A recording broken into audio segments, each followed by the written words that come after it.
but there is a period that we need to be realistic about in order to get there. And that's where the emotions of anger, disappointment, and everything else come about. Because one of the things we have to realize, which both of you have said, it's you that will create the unrealistic expectation, the patience, the impatience, and the time, because you have not actually looked at what you're doing or why you want to do it. Yeah, yeah, yeah. I want to. I like to use the word benchmark. So, Lieutenant Colonel Kelley, the part of the evolution of being trainable, really possibly this may somebody could say whatever the first step is. There's different first steps to a lot of things, but a major distinction that's required when in the world of being a fully functioning, self-determining person, raising a fully functioning, self-determining child, training a fully functioning, self-determining adult, being a fully functioning, self-determining company, team. It could be said in the military, you have teams that are fully functioning and they're self-determining towards that mission, and you could take, thousands of people and everybody's on the same path, right? That is a skill set. That is priceless. It's if you could take that skill set of 1,000 people on that same mission towards that same goal and put them in a business environment, fill in whatever the business is, that's going to be a successful company because everybody's on the same path, right? But to get there, what we assert is first, like step one is you have to be fully functioning. And somebody says, "What is fully functioning?" There you go. Yeah. So how I like to share with certain people, because I like to give them space, is that uh, um, I could pretty much I like to believe that I could determine if someone's fully functioning or not in a particular area straight up in a minute. So in a minute, how can you do it in a minute? Maybe even 30 seconds if I want to be, confident about it.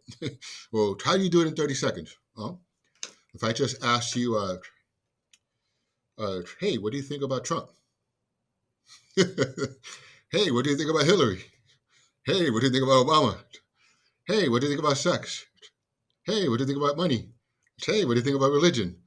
Hey, what do you think about the Yankees? Hey, what do you think about the Dodgers? And people just right. Uh, and it translates. Hey, let's talk about your sales results. Hey, let's talk about your workout today.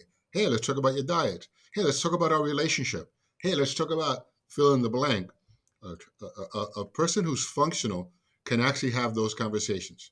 And the way we structure it is to be fully functional, you have the ability to have a conversation with anyone, anywhere, anytime, anyhow, about anything, and actually stay in the conversation without throwing a tantrum, getting upset, getting angry, doing the silent treatment, gossiping, ignoring, pretending that you're listening and you're in your head, all the sorts of things that we do to stay and get ourselves out of the conversation versus stay in the conversation. So, and by the way, my children are my number one evidence, aside from, again, 30 years of training and development, that having that foundation works. Because I could have conversations with my daughters now at 15, going on 16, and 17, going on 18, that people can't even have in boardrooms. Like literally conversations about anything, and they stay in the conversation and they up their game in the conversation. And what's really beautiful for me is they hold me to account. Like they'll come up to me and say, "Hey, Dad, it's just a conversation. I want to talk about, my boyfriend. I want to talk about sex. I want to talk about, smoking weed or whatever things kids get influenced on in that world." So the ability to have any conversation is the foundation for, I assert, anything. And it's free. It does not cost someone to learn language, to increase their vocabulary. Now, I've come across a lot of people who, they try to give me pushback, and I say, I welcome the pushback. I'm really trained at this, and give me the pushback. I'll say two things to them. The first one I'll say is, you know that saying, a picture tells 1,000 words? They go, yeah, of course, a picture tells 1,000 words. I go, that's completely false. What do you mean it's false? A picture tells it? No, a picture does not say anything, quite frankly. It's just a picture. Well, is there any noise coming out of the picture? No, so it's not saying anything. Let's start off with that. Okay. Is the picture, if it's a picture, there's no words on it, right? Yeah. So, but how does that picture tell 1,000 words? Well, because 1,000 words. You're going, no. What tells 1,000 words is your vocabulary. Because somebody who has a vocabulary of only 50 words is going to look at that picture, and at best, they're going to come up with 50 words. So that picture might tell 50 words to that person. Another person who has a vocabulary of 1,000,000 words could look at that picture and go, oh my God, they just see 1,000,000 different ways of interpreting that picture. So your vocabulary determines what you see, your thoughts, your ability to be with and think, and gives you an opportunity to have these conversations. And then they say, wow. And most people, I've yet to find someone who could actually say that's not true. I mean, if they say that's not true, I go, listen, I'm not trying to say it's true or not. I just could see where your limits are. Well, how do you know my limits? I go, because you can't even have a conversation about your limits. See, you can have a conversation about my limits. I am not upset that someone's smarter than me. I actually welcome it. I actually love people that I got, I do jujitsu, and during this whole COVID thing, there was a couple of guys in the jujitsu world who all of a sudden they were medical experts. And I would tell them, I go, would you go to your doctor and listen to their jujitsu advice? So why am I going to you to listen to medical advice? Unless my doctor also did jujitsu, which ironically he does, and wear a mask and get vaccinated were smart things to do. But that's that opinion. So the other part I say is, quite possibly, if not, I'm going to say godly. Well, I could say godly because in the beginning there was the word, right? Language is the greatest creation humans have ever come up with. By far, still is and will always be. What do you mean language? Well, the ability to actually speak. With what's available today, I could build a whole system from, and once I tell you what the object is, you go, an entire global economy around driving a car. That just wasn't here. Somebody came up with the idea of car, if they even called it car first. And then they started creating, and then Henry Ford is said to be the person, the first one. They called it a buggy first. So a buggy, right? And then next thing you know, there's roads for this thing. Next thing you know, there's garages for this thing. Next thing you know, there's an oil industry for this thing. Next thing you know, there's car washes for this thing, air fresheners for these things, seatbelt. It goes on and on and on. But that was created in speaking first. That was put into action. A lot of trial and error. And here we are. So there's absolutely nothing, and again, I'll go toe to toe with it, nothing that someone can tell me existed without language bringing it into existence. And even if someone says, oh, it just, poof, okay, but you could only describe it in language. Right. Mm-hmm. And you guys, I bring up faith. When people ask me about my faith and all that stuff, I go, listen, we all have different interpretations, but I'll tell you this. No one needs to tell me or remind me to breathe. It's so I'm very clear. I had nothing to do with it. I just showed up. So whoever the Lord is, whatever, Jesus, God, whatever, that entity is the thing, man, because I just showed up and here I am. Okay, came out of my mother's wombs. Amen. Cut to, it's attainable but unexplainable. So we could all have these conversations for veterans or any career, and what we're speaking to is attainable. It's attainable. We could explain it to the edge, like this is what you need to do to learn and get a better FICO score. The things you said were, quite frankly, if somebody just did that, if somebody just did what you said, it's really funny, but if somebody literally just did what you said, they would have a different life. Yes. Don't do anything else. Just do that. You know, if somebody wants to make even 5,000-10,000 a month, and that's it, they want to make $10,000 a month and still have their time. This is the business, the mortgage business. There's other businesses, I'm sure, but the mortgage business for sure is one of them. Yeah, absolutely. Low barrier to entry. All you need to know how to do is, quite frankly, listen to what we're saying, read, and 2 + 2 is 4, and learn how to divide, and that's it. And even then, use a calculator. And then you learn it's all there. There's no barriers. There's no really bad, especially commercial loans. You could become a commercial loan agent tomorrow, right now, literally, and versus residential, which is a whole different world. But again, it's very attainable. So I say it's attainable but unexplainable. But Lou, you just explained a lot. Yeah, I did, and a million people could explain it different ways. All types of coaching could get you to that edge. But the edge of language, that's where trainable begins. What do you mean? There's an action that happens. I can't do that for you. It's that leap of faith, as you might say, right? Leap of faith. I got faith. I know you guys got faith. Brothers and sisters, I could talk about faith all day long. Doesn't matter unless you, that's between you and your Lord, if you will, yourself, and that's what we're up to with the Veterans Act, because the resources are there. I see it all the time. You guys see it way more than me. You could just go on social media, and these days the technology on your browser, but Google search on Facebook veteran, and for the next month you're gonna get nothing but veterans things coming at you, offering this, offering that, scholarship, tech, this. It's all over the place. It's available. What's missing? Actions. You're not being trainable. I could talk for hours if you haven't noticed. I'll say this. When a Cuban says it'll only take a minute to put your feet up and grab a beer.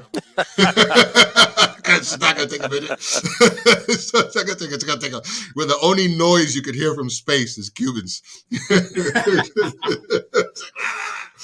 And we're preachers. And like we're 0.0002% of the population. I do want to address, before we get off, anything that you want to address, say, share.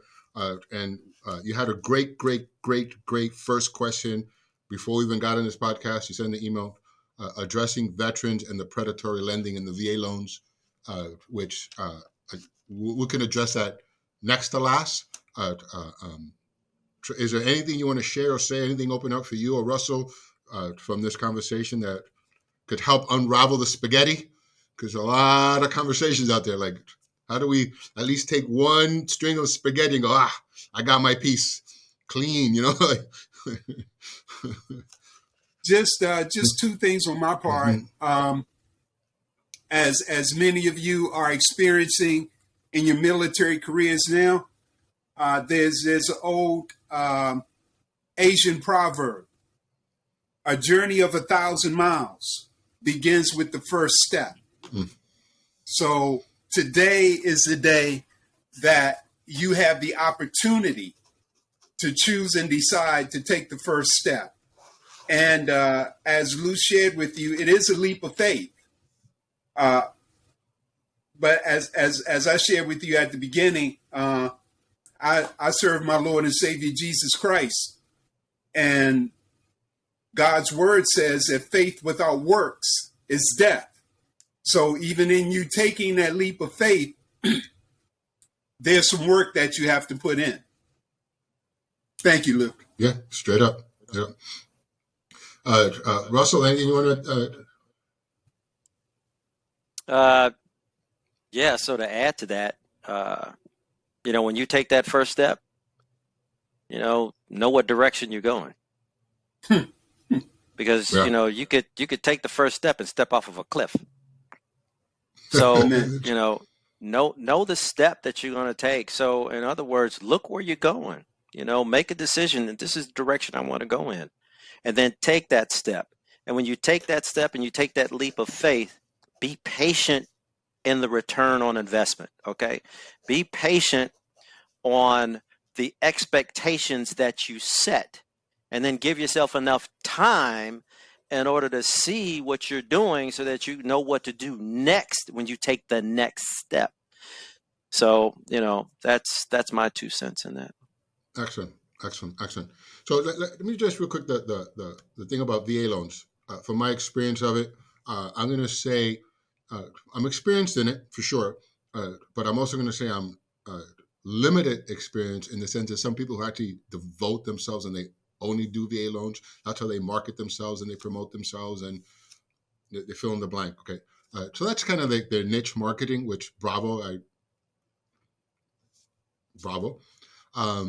But I will assert that a veteran who decides to become an expert in VA loans will do extremely well versus someone who's not a veteran, only because you'd want to work. Which I would think, I mean, you guys are veterans. Would you want to work with someone who's a veteran to get a VA loan or someone who's not a veteran? I mean, first choice would probably be a veteran. And as a civilian, if I had an opportunity to work with somebody who is a veteran or not a veteran, and I'm going to do the loan and I'm going to, maybe like I said in the beginning, I'm a sucker for people who served because I do appreciate freedom and I know it's no joke and it doesn't just get handed to anybody. Nobody's saying, "Hey, here's some freedom." No, you gotta get it right. As much as it seems logical, at the very least, I think we are evolving to a nation of laws worldwide where laws rule, not bullying and power, and hopefully not material things. But we'll see. The VA loans are fantastic. They're really just fantastic. They're very generous in the sense of credit scores and like that. I think the problem that happens is people think that they're fixed. You have scrupulous people who will take advantage of rate and points, even though there's guidelines to protect that too these days. The best advice that I would give any veteran who's going for a VA loan is cliche, but do your homework.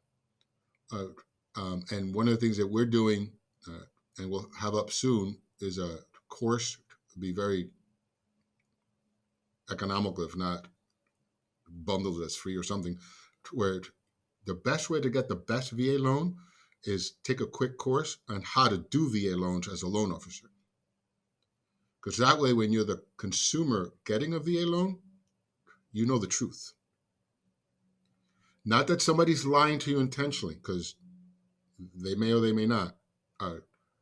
But they are there to make a profit. Some people like making more profit than others. One lender has certain guidelines, another has certain. So there's no, like we said in the beginning, welcome to America. America is a corporation, if you really look at it in a certain context. It was built for people to create and have their, corporation. Our government is, I think, currently the best government ever, and it could become much better. But government is also people. It's not, my vote counts. It actually does count. I really do believe it counts. And it's people. Corporations are people. The mortgage company you're working for or working with is people. So who are the people? And as you improve your spidey senses, your skill sets with people, you'll get to see, okay, this person works, this person doesn't work. I like what this person does. I don't like what this person does. Are you ever going to find the person that everything they do is what you like, so then you're going to go with them? I don't know. Good luck. I don't think it happens even in marriages or our own children. Well, Lou, just real quick, yeah. though, I'm going to jump right on what you just said. Yeah. For us, though, that are in the military, and you've been there for a while, you know that you're in the people business.